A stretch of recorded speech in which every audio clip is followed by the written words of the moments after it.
दोस्त आखिर कौन इंसान बांग्लादेश में जाकर बांग्लादेश के पत्रकारों के सामने उनके ऑफिशियल प्रेस कॉन्फ्रेंस में बांग्लादेश हमें हरा ही नहीं सकते। वो एक ऑर्डिनरी सी टीम है जो 20 इंडियन विकेट लेने के काबिल ही नहीं, और इससे जो आग लगी वो वर्ल्ड कप के ठीक पहले एक और प्रेस कॉन्फ्रेंस में कह देगा ये आने वाला बांग्लादेश का मैच हमारे बदले की घड़ी है। हम इसका इंतजार कई सालों से कर रहे हैं। तो आइए जानते हैं कौन है शख्स जिसने वर्ल्ड कप में उस मैच में इंडियन क्रिकेट के इतिहास में अमर करके रख दिया। फरवरी का महीना और साल था 2010।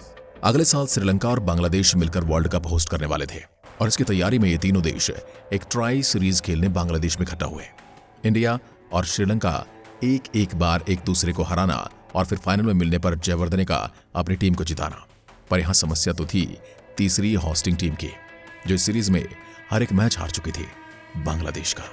पिछले कुछ सालों में बांग्लादेश खिलाड़ियों ने कई इंटरनेशनल लीग्स में खेलकर बहुत सारा एक्सपीरियंस कमाया था, और इस टीम को अब उनके इतिहास की सबसे मजबूत टीम कहा जा रहा था। और जब सहवाग से मैच के बारे में सवाल किया गया तो बांग्लादेश में बैठकर बांग्लादेशी मीडिया के सामने जवाब आया, ना वो टेस्ट में हमें हरा सकते हैं, वो 20 इंडियन विकेट लेने के काबिल ही नहीं, सिर्फ एक ऑर्डिनरी सी साइड है। उस रूम में छाया सन्नाटा किसी कब्रिस्तान की तरह था। लोगों को पहले तो यकीन नहीं हो रहा था कि इंडियन कप्तान के मुंह से कुछ ऐसा निकल रहा है। ये बांग्लादेशी टीम की जानबूझकर की गई बेइज्जती है, और मैनेजमेंट को मिल गया बना बनाया बकरा, और आग भड़काने में कोई भी कसर नहीं छोड़ी। रातों रात सहवाग एक पूरे देश की जाने दुश्मन बन गए। बात यहां तक फैल गई कि बांग्लादेश टीम को भी बीच में उतरना पड़ा। उनके कोच का बयान आया था सहवाग को माइक से दूर रहना चाहिए, उसका स्टेटमेंट उसे भारी पड़ सकता है।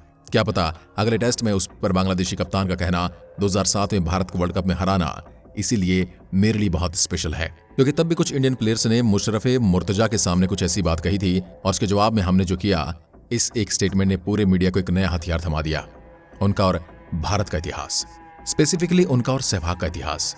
2007 के उस वर्ल्ड कप के एक मैच को छोड़कर सहवाग का प्रदर्शन बहुत खराब रहा था। खराब परफॉर्मेंस करने वाले अकेले नहीं थे, लेकिन समस्या ये थी कि उनकी इस टीम में एंट्री उनके ओडीआई फॉर्म की वजह से नहीं हुई थी, बल्कि उनके नाम सीनियोरिटी और टेस्ट फॉर्म की वजह से हुई थी। इसलिए जब एक ग्रुप स्टेज में आउट हो गए तब कसूरवार प्लेयर्स के रूप में सबसे ऊपर नाम था सहवाग का। तो फिर पब्लिक को शांत करने के लिए दुनिया के सबसे बेहतरीन इनफॉर्म टेस्ट प्लेयर को ओडीआई में फेल होने के परमिशन में टेस्ट टीम से निकाल दिया गया। उसके ऊपर कह दिया गया कि अब जाकर खुद को बांग्लादेश में ओडीआई में प्रूव करो। उस वर्ल्ड कप के हार के सदमे में 3 दिन तक खुद को कमरे में बंद रखने वाले सहवाग अब बांग्लादेश जाकर अपने करियर से लड़ने वाले थे। एक ऐसी लड़ाई जिसमें वो वक्त, सिचुएशन और प्रेशर के सामने हार गए थे, जिसके नतीजे में उन्हें सारे नेशनल टीम से ड्रॉप कर दिया गया। उनको जाकर डोमेस्टिक क्रिकेट खेलने को कह दिया गया। कई क्रिकेट पंडितों के अनुसार सहवाग की अब टीम में वापसी करीब करीब नामुमकिन थी। अब भला हो अनिल कुंबले का, जिसने अपने बोर्ड से झगड़कर इस नामुमकिन को मुमकिन किया, और फिर सहवाग ने अपने फेवरेट बंच पर आकर अपने करियर को एक पुनर्जन्म दिया। लेकिन कोई इस बात को झुठला नहीं सकता था कि बांग्लादेश ने सहवाग का करियर करीब करीब खत्म करके रख दिया था, और मीडिया के अनुसार सहवाग अब इसी बात की भड़ास निकाल रहा था। तो धीरे धीरे सबकी आंखें उस पहले टेस्ट की ओर मुड़ने लगी, जहां उनकी टीम उस गुनहगार से मिलने वाली थी, उसे और उसकी टीम को सबक सिखाने वाली थी। पहले दिन इंडिया को जरूर मुसीबत में डाला गया, और फिर सचिन और सहवाग ने पारी संभाली, जिसके बाद इंडियन बॉलर्स ने पूरे बांग्लादेशी लाइनअप को दफना कर रख दिया। सहवाग की कही बात आखिरकार सच निकली, और इस बात से मानो सारे बांग्लादेशी फैंस का खून खौल गया। बात यहां तक पहुंच गई थी कि टीम मैनेजमेंट को प्रेस कॉन्फ्रेंस में सहवाग की जगह सचिन को भेजना पड़ा, सिचुएशन शांत करने के लिए। और शायद यही देखते हुए आईसीसी ने भी अनाउंस कर दिया वर्ल्ड कप की ओपनिंग मैच, यानी वो मैच जो सबसे ज्यादा व्यूअरशिप ला पाए, वो इंडिया वर्सेस बांग्लादेश हो गई। वहीं बांग्लादेश ने हार से प्रेरित होकर मानो इंग्लैंड को इंग्लैंड में और न्यूजीलैंड को अपने घर पर व्हाइट वॉश किया था।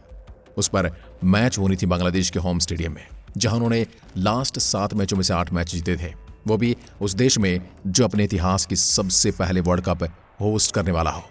तो बात सीधी थी, जीतने के लिए फेवरेट होने के बावजूद भी वो भारतीय टीम उस पहले मैच में बहुत ही ज्यादा प्रेशर में होने वाली थी, और मैनेजमेंट ने यही देखते हुए प्रेशर कम करने के चक्कर में फुटबॉल से लेकर मेंटल काउंसलिंग तक, ऑफ टाइम से लेकर प्लेयर्स को अखबार न पढ़ने तक सब कुछ आजमा दिया। हर कोई इस मैच की इंपॉर्टेंस कम करने के लिए डेस्परेट, और ऐसे में मंच पर आए फिर एक बार वीरेंद्र सहवाग और बोले ये मैच हमारे बदले की घड़ी है, और वो इस दिन का इंतजार कई सालों से कर रहे हैं। ये मैच एक ज्वालामुखी सा बन चुका था, और ऐसे ने वैसे किसी को तो फटना ही था। भारत टॉस हार गया, और बांग्लादेश कप्तान का प्लान बहुत ही सिंपल था। एक्सेसिव ड्यू की वजह से मीरपुर का स्टेडियम चेज करने को सपोर्ट करता था, इसलिए पहले स्टेप टॉस जीतो, दूसरा स्टेप सहवाग को फंसाओ, और इसी की कोशिश में एक नई सी रणनीति आजमाई गई। 2008 में टीम में वापसी करने के बाद सहवाग की बैटिंग स्टाइल हल्की सी बदल गई थी। पहले जहां वो पहली बॉल से ही चढ़ जाते थे, अब वह मूवमेंट को देखना पसंद करते थे। उस पर इस मैच के पहले उसे बदले वाले इंटरव्यू में उन्होंने ये भी कहा था, मैं इस मैच में पूरे 50 ओवर्स खेलने वाला हूं। तो इस सब को मिलाकर और उस क्राउड का इनिशियल प्रेशर डालकर ये सोचना गलत नहीं था कि सहवाग पहले थोड़ा डिफेंसिव खेलेंगे और यही समय होगा उनका विकेट लेने का। पहले कुछ ओवर्स में जितना हो सके उतना सहवाग को स्ट्राइक पर रखो और अपने सारे स्ट्राइक बॉलर से हमला कराओ। सहवाग को सेटल होने दिए बिना उनकी विकेट ले लो। और इसी प्लान के साथ आगे भेजे गए बांग्लादेश के नए उभरते सेंसेशन शफीउल इस्लाम को।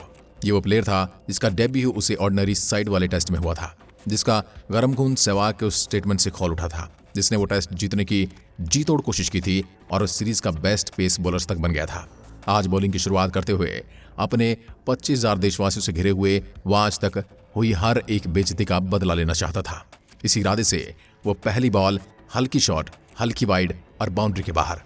शायद सहवाग को समझने में ये लोग बार बार यही गलती करते हैं। उनका फंडा बड़ा सिंपल है, जो दिल में आए कर दो। वो चूहे की तरह छिपकर नहीं बल्कि शेर की तरह दहाड़ कर, ऐसी दहाड़ जो पहली ही बॉल में पूरे स्टेडियम को शांत कर दे, जो आगे जाकर इस बात का जीता जागता प्रूफ बने कि क्या होता है जब 100 के स्ट्राइक रेट पर खेलने वाला सिर्फ 34 बॉल तक टिकने वाला बंदा अचानक क्रीज से हटने का नाम ही न ले। पहला ओवर 12 रन, दूसरा ओवर 12 रन और जो 4 ओवर से सहवाग को टारगेट किया जाना था, वहां कुल मिलाकर 36 रन। बांग्लादेश प्लान की इस कदर धज्जियां उड़ चुकी थी कि कप्तान को जबरन अपने पेसर्स हटाने पड़े, जिनकी जगह पर आए स्पिनर, जो सहवाग के अनुसार कभी बॉलर थे ही नहीं, क्योंकि मुझे लगता था स्पिनर सिर्फ आते हैं और वो रन देने के लिए होते हैं। अब 2007 का मैच एक स्पिनर के हाथों गंवाने के कारण पहले 3 ओवर्स तक उन्होंने राह देखी, पर फिर रजाक के चौथे ओवर में एक के बाद एक 2 चौके लगाए। सहवाग के दिमाग में कैलकुलेशन बड़ा सिंपल था, 30 ओवर के अंदर सेंचुरी पूरी करो और उसके बाद मैच खत्म करो। जब ऑन पेस हो तब आराम से खेलो, जब मूड हो बाउंड्रीज की बौछार कर दो। 25 ओवर खत्म होते होते उस ग्राउंड में इतना सन्नाटा था कि मोराल जुटाने के चक्कर में ऑर्गेनाइजर सहवाग को लगे बाउंसर बार बार रिप्ले में दिखा रहे थे। एक बार तो उन्हें वही बाउंसर 4 बार लगातार दिखाया। सहवाग इसे देखकर हंसने लगे और कुछ देर बाद बॉल को उन बाउंसर पर चीयर कर रही क्राउड तक पहुंचा दिया। 30 ओवर खत्म होने तक जहां हम 200 रन क्रॉस कर चुके थे, लेकिन सहवाग ने अपने करियर की चौथी पारी वनडे इंटरनेशनल सेंचुरी पूरी की। सहवाग ने अपना पहला पड़ाव पूरा कर दिया था, अब बारी थी दूसरे की, यानी फाइनली अपने पांव से बेड़ियां हटाने की। जहां सेंचुरी बनाने में उनको 95 बॉल से लग गए थे, यहां पर उनका पैर दर्द कर रहा था और वो लड़खड़ा भी रहे थे। दूसरे मोड़ पर खड़े विराट उन्हें देखकर खुद भी मोड़ में आ गए थे। बाउंड्रीज की दुकान दोनों साइड से खुल गई थी। 40 ओवर में हमने 300 रन क्रॉस कर लिए थे और स्टेडियम अब धीरे धीरे खाली होने लगा था।